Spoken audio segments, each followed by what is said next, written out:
ہندوستان واسیوں کو آداب، مجھے عاطف توقیر کہتے ہیں اور ریختہ کی وساطت سے آپ سے گفتگو ہو رہی ہے۔ ہندوستان میں وبائی حالات کی وجہ سے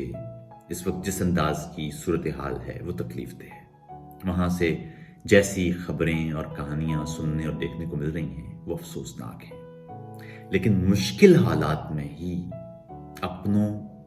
اور اپنوں کے قرب کی اہمیت کا اندازہ ہوتا ہے۔ ندا فاضلی جی کی ایک غزل کے چند اشعار میں آپ تک پہنچانا چاہتا ہوں۔ دریا ہو یا پہاڑ ہو ٹکرانا چاہیے، دریا ہو یا پہاڑ ہو ٹکرانا چاہیے، جب تک نہ سانس ٹوٹے جیے جانا چاہیے، یوں تو قدم قدم پہ ہے دیوار سامنے، کوئی نہ ہو تو خود سے الجھ جانا چاہیے، جھکتی ہوئی نظر ہو کہ سمٹا ہوا بدن،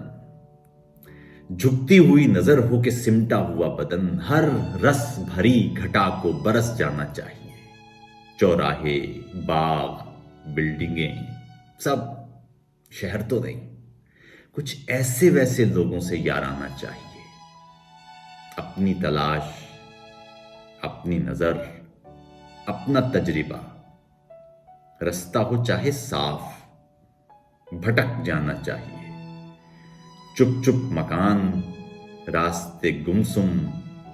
نڈھال وقت، چپ چپ مکان راستے گمسم نڈھال وقت، اس شہر کے لیے کوئی دیوانہ چاہیے، بجلی کا کمکما نہ ہو کالا دھواں تو ہو، یہ بھی اگر نہیں ہو تو بجھ جانا چاہیے، یہ بھی اگر نہیں ہو تو بجھ جانا چاہیے، دریا ہو یا پہاڑ ہو ٹکرانا چاہیے۔ آپ کے لیے محبتوں اور خلوص کی بہت ساری دعائیں، نیک تمنائیں، اپنا خیال رکھیے، محفوظ رہیے، آداب۔